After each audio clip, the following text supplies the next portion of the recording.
Hello, many thanks for joining us. I'm Felicity Ezewike. Imagine spending years studying, preparing for a crucial exam, and then having your results thrown into chaos due to what is termed technical glitches. That's the reality for thousands of students who sat for the 2025 West African Senior School Certificate Examination, with results swinging from a 38.32% pass rate to a whopping 62.96% in just 4 days. Now, the West African Examination Council, WAEC, has been facing intense scrutiny following this dramatic revision of results. WAEC's unspecified blaming of technical glitches for the debacle has ignited criticism, with stakeholders including parents, teachers, and educational advocacy groups demanding a full and independent investigation into WAEC's procedures and management. But there are even more questions. If the initial low results were glitches, how are we sure that the current results are accurate? What really went wrong? Would it be against their policy to let us know? Why were key subjects like maths and English the subject of an experiment in such a key exam?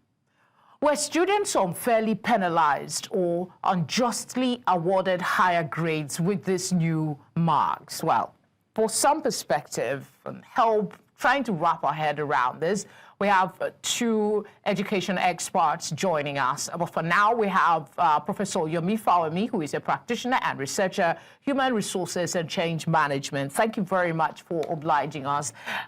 Again, we started this conversation on the news at 9 the other day, and time was such an issue. I said, let's bring it here. So let's start from understanding what really happened. Has there been any divulging of the fact?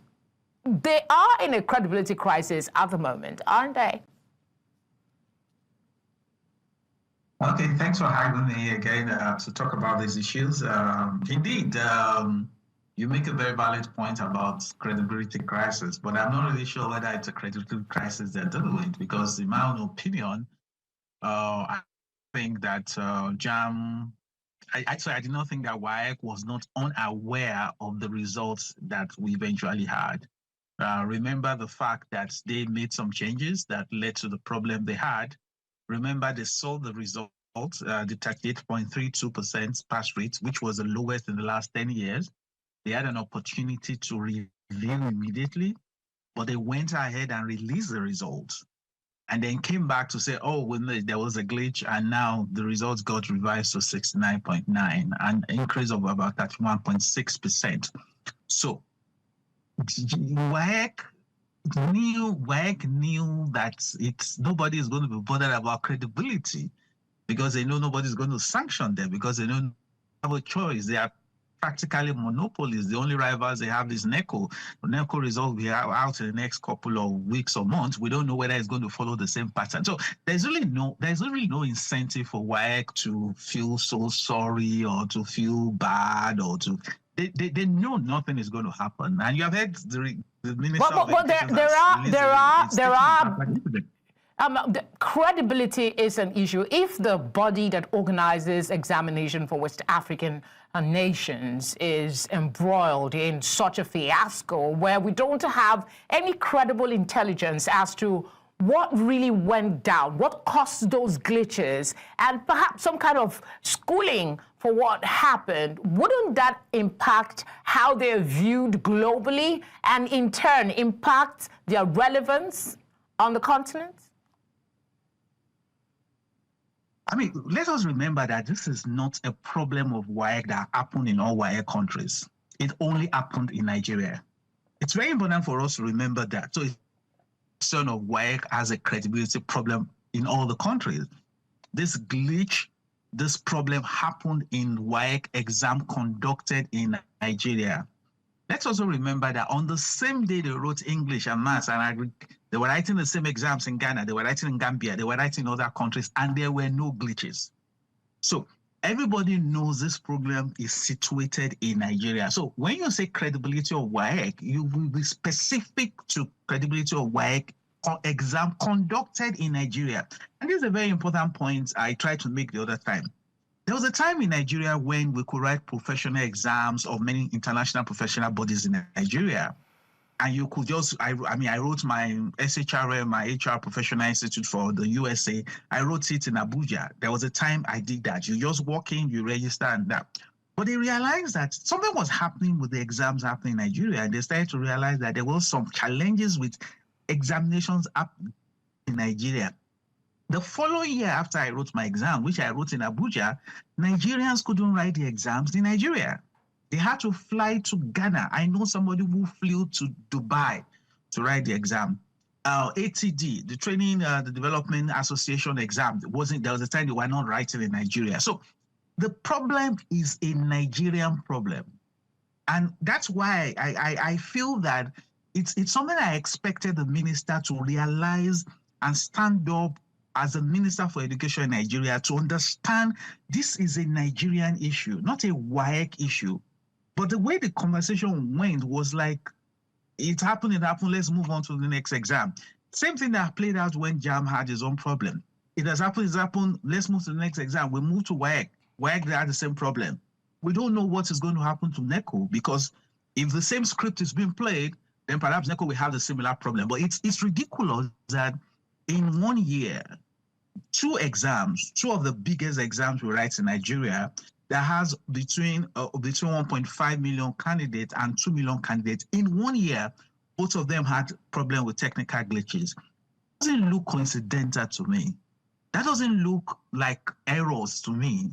That doesn't look like it just happened. That looks syndicated, in my own opinion. Okay, I mean, you said that we have a little time today, so we're going to explore that angle of the conversation. But first, I just needed to clear something. The question I asked, interrupting you the first time, was about your comment on accountability, that it seems like nobody can hold them responsible. So I was trying to raise the point that even if it is a Nigerian factor, wouldn't that impede, the other day, Dr. Ogudoro was suggesting that it might make candidates prefer other examination bodies in order to get to higher, Cambridge, I think he mentioned, in order to get to higher education. So I was thinking that, wouldn't that be some sort of a penalty, a fallout of this, how do I put it now, this situation that we find ourselves? Yeah, I mean, he made a very valid point, and I agree with him. But, that's an elite's response to the challenge they have. The elites can afford to pay the money. I mean, look at who are the biggest customers of WAEC. They are state governments. So the state government that registers thousands of candidates. So if Lagos State or Osun State or Kano State or Ekiti State I register, those are the big ticket customers of WAEC. Will they go and register their candidates for Cambridge, or will they go and register for any other exam? No, they can't afford it because it's in foreign currency and it's expensive. Yeah, what is left is for us to try and fix it then. Yes, and that's why I expected a more strategic response from the Ministry of Education. I'm a little bit surprised that the response based on the statement given was a bit very shallow and non-committal, and did not really seem to show the gravity of what we're dealing with. We can't have two examinations in Nigeria wherein students will have the same technical glitch. Let us think about all the impact on the mental health of the candidates. In the case of JAM, you remember a candidate committed suicide, right? To date, I'm not aware the Minister for Education has even spoken about that.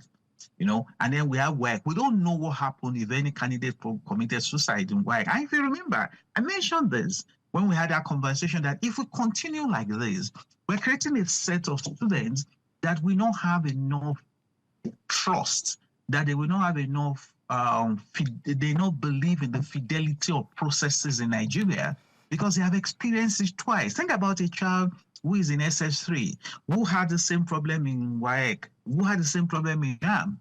I mean, who is experiencing worse problem with post-UME? That person will have a perception of Nigeria that is very, very different. Sadly, this is not a today thing. This particular glitch is not a today. It's not the only case that is affecting a student. It's something that has been piling up over time. The reason this one is so blatant is, first off, the experimentation allegedly that was done with the maths, English and economics exams, I think. I want you to talk about that and possibly slide into the conversation about the conspiracy, that there is another goal with what you are describing as a deliberate sabotaging, might not be the exact word, of this process for a goal.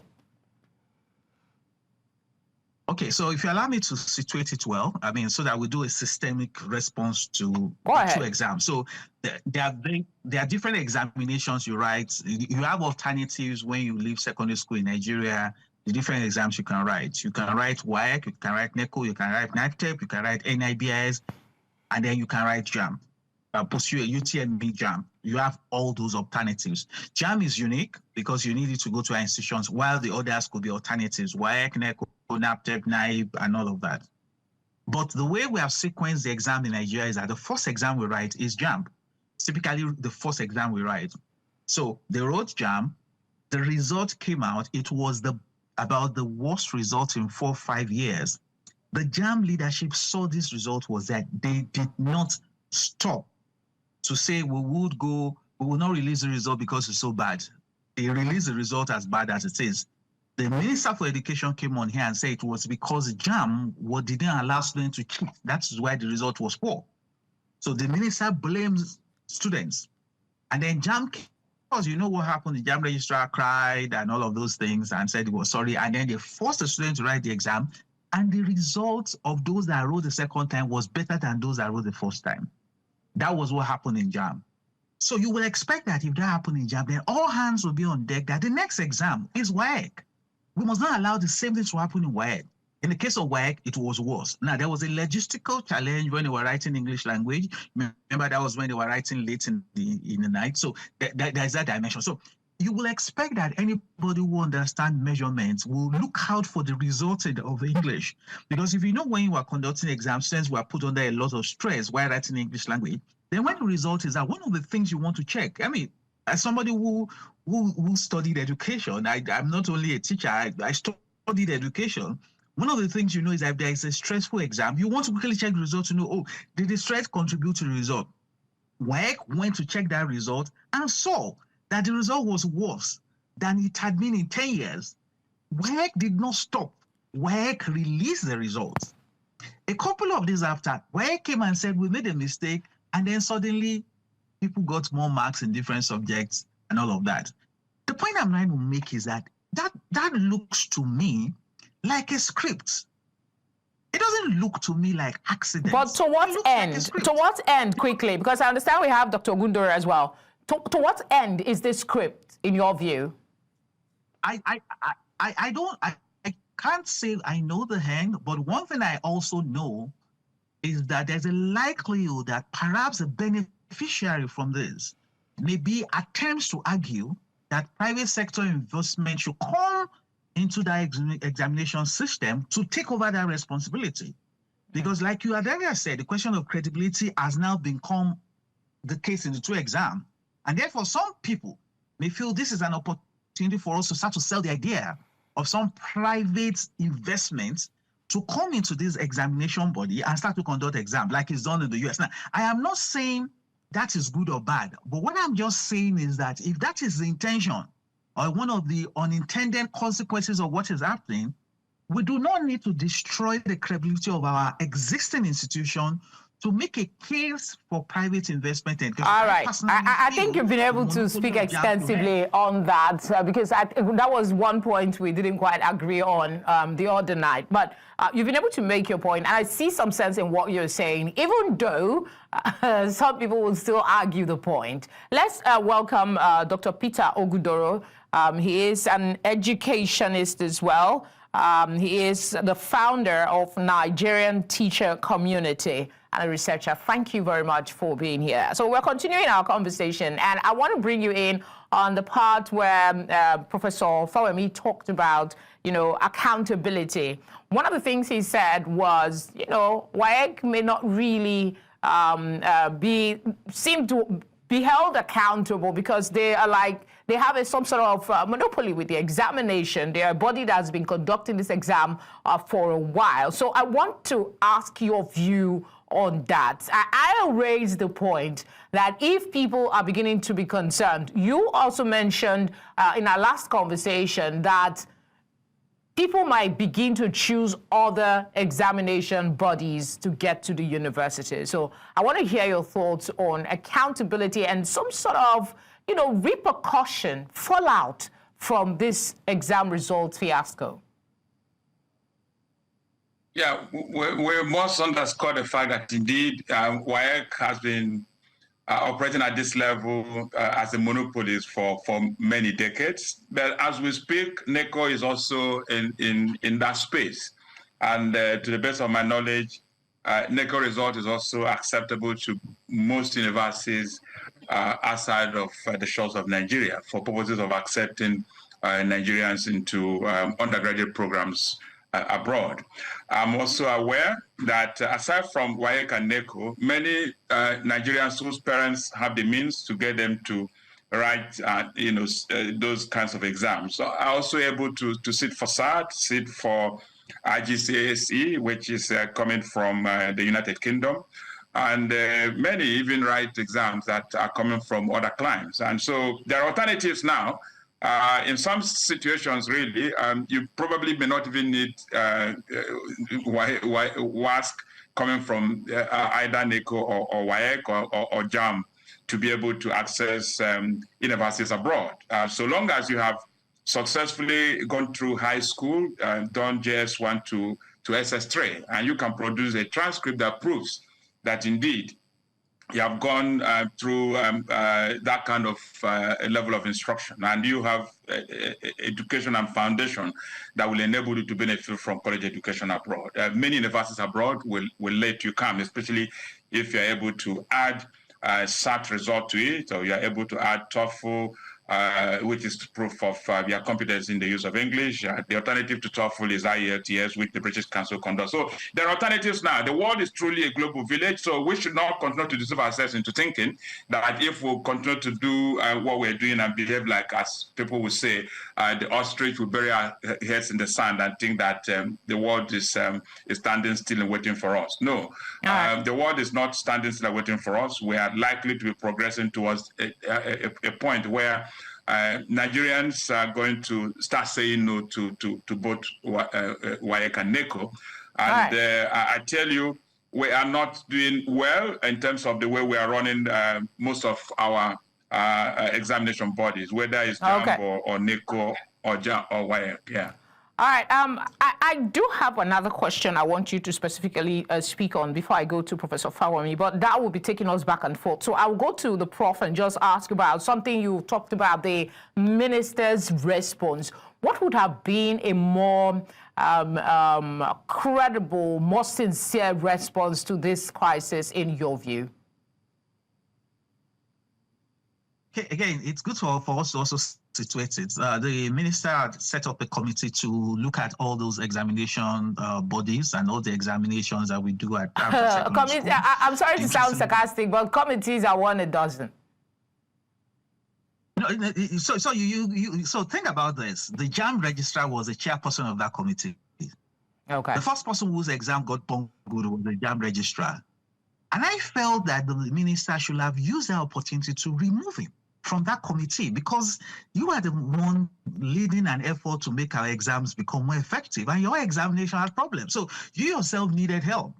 He didn't. He left him there, despite the fact that there was a problem with JAM. I'm not saying remove him as JAM. I'm saying make that reform committee. He suddenly was not qualified because of the result he got in his own exam.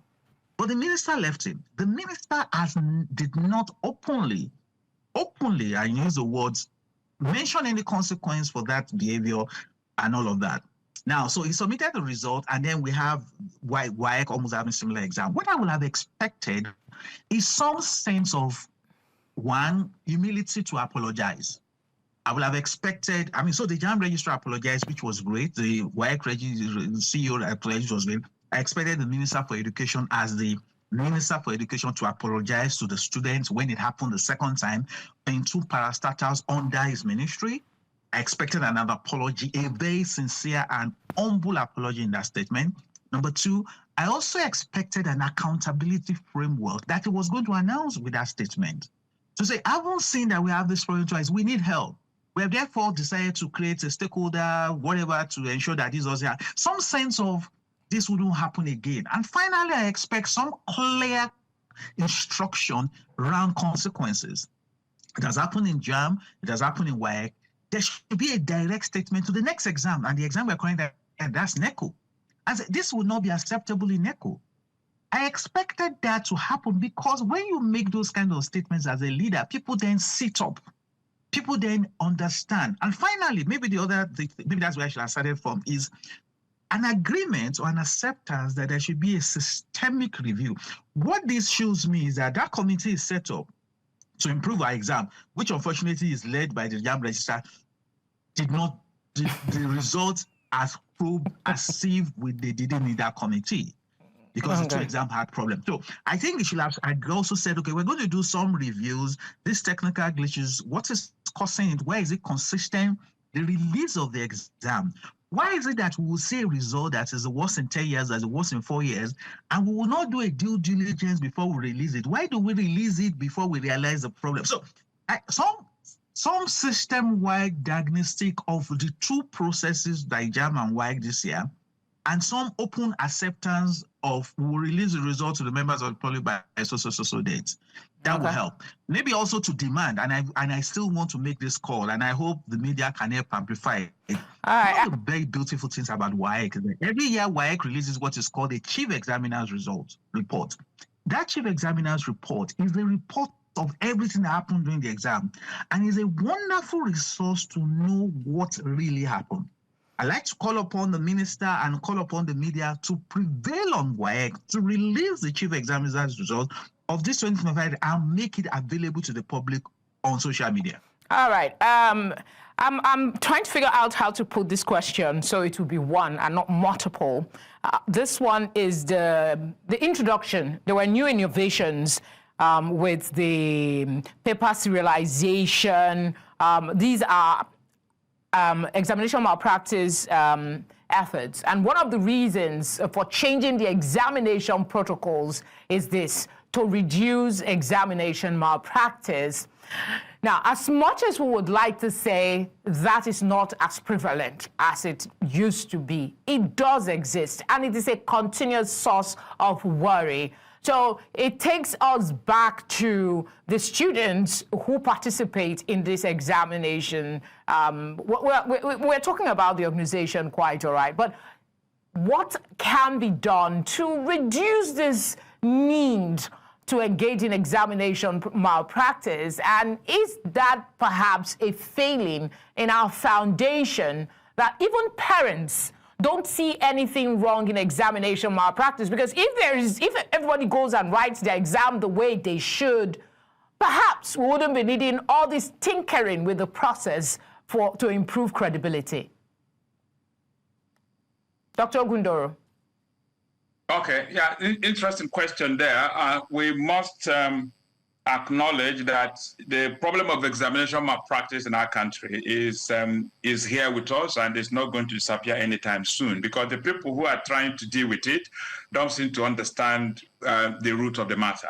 You are not likely to be able to use only technology to fight it successfully, because as you are trying to develop technological approach to resolving the problem, the people who benefit from it materially are working several steps ahead of you. They have to put food on the table. They make a living from it, and we have also constructed a society where certificate is everything. Our children need certificate, need WAEC, NECO, and JAM certificate to go to university. They need 2-1 first class to be able to get good jobs, and in a country where jobs are not even available.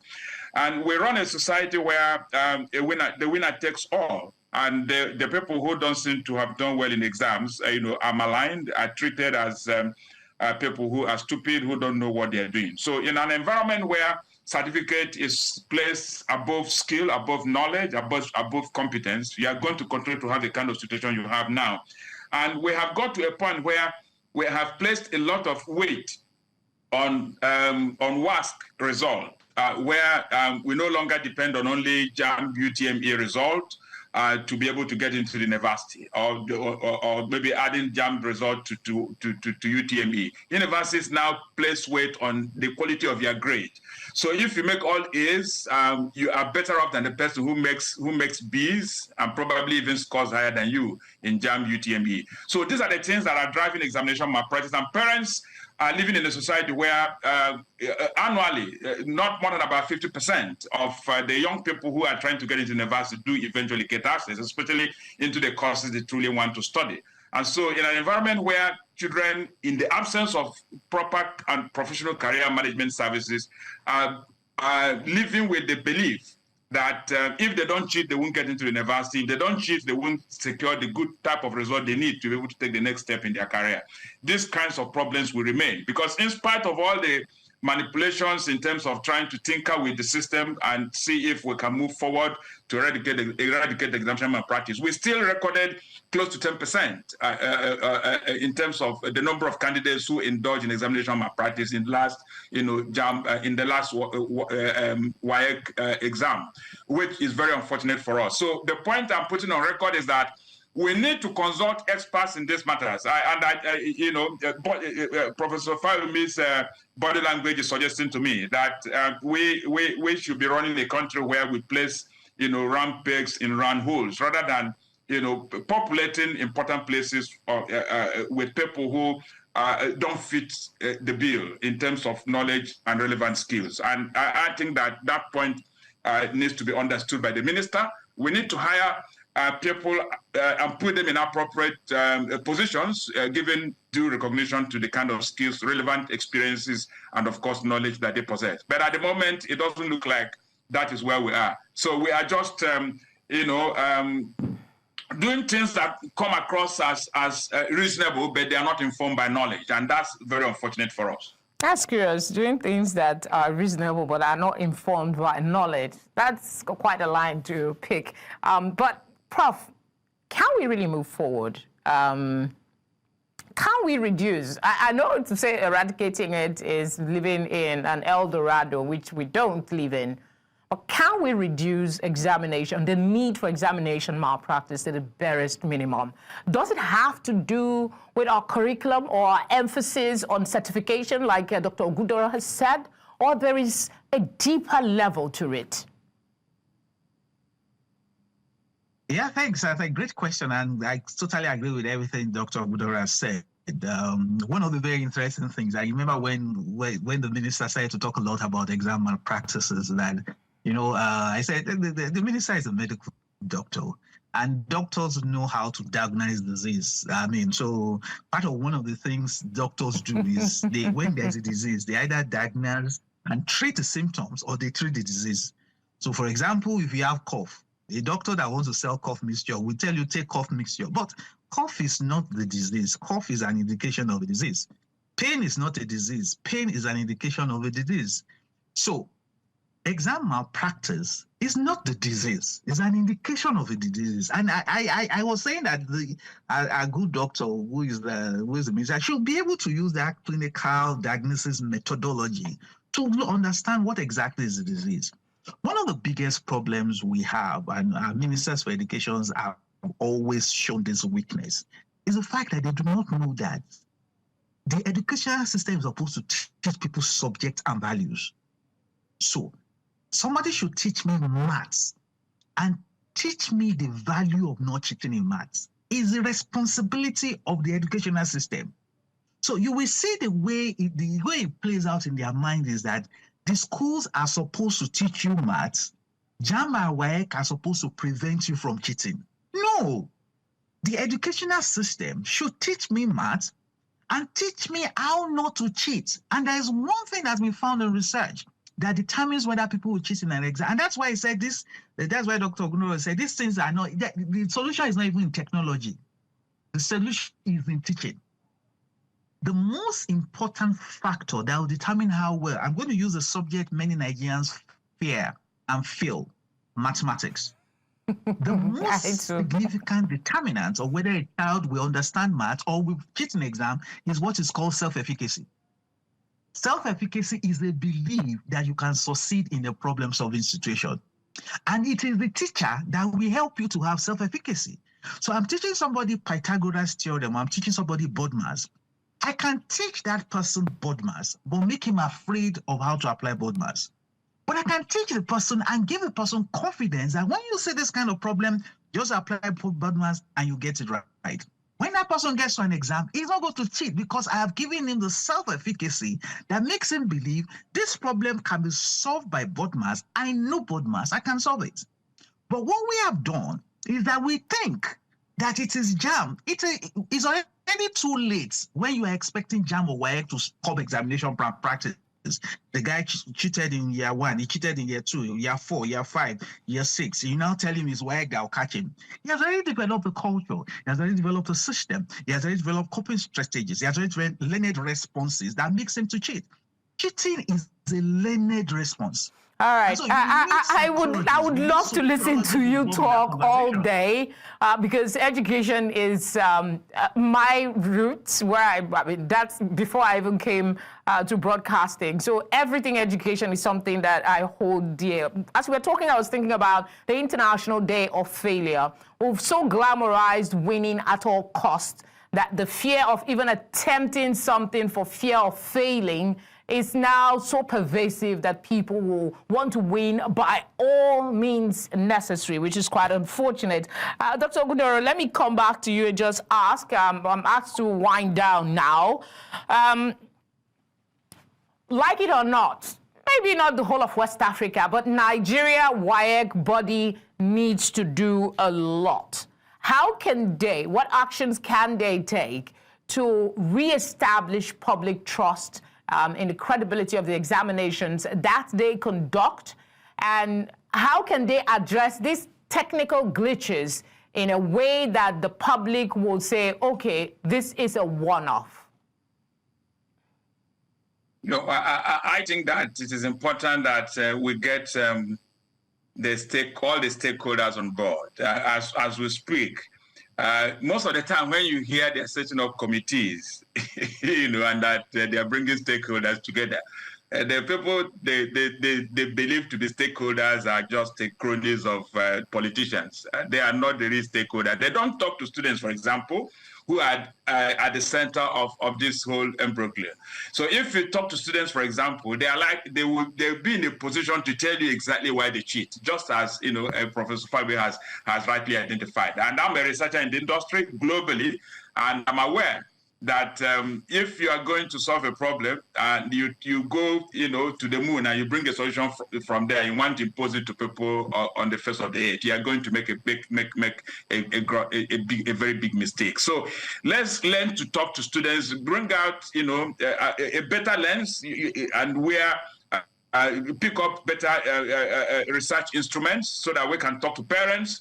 Find out why what they want from WAEC, find out from children what they want from WAEC, find out from teachers what they think should happen. Unfortunately, in all of these processes, nobody is talking to teachers, who are actually a major force when it comes to perpetrating examination malpractice. They are the ones who make it happen, really, because they're the ones who solve the problems and give the bullet to the children to translate into answers, which at the end of the day we all complain about. But we are not carrying them along. We think we can find a way to deal with them without them even letting us know what they're doing and how they do it. So let's get all hands on deck to ensure that we'll be prescribing the right pills for the kind of problems and challenges that we are seeing on the ground. At the moment, we are just chasing shadows and not dealing with the substance.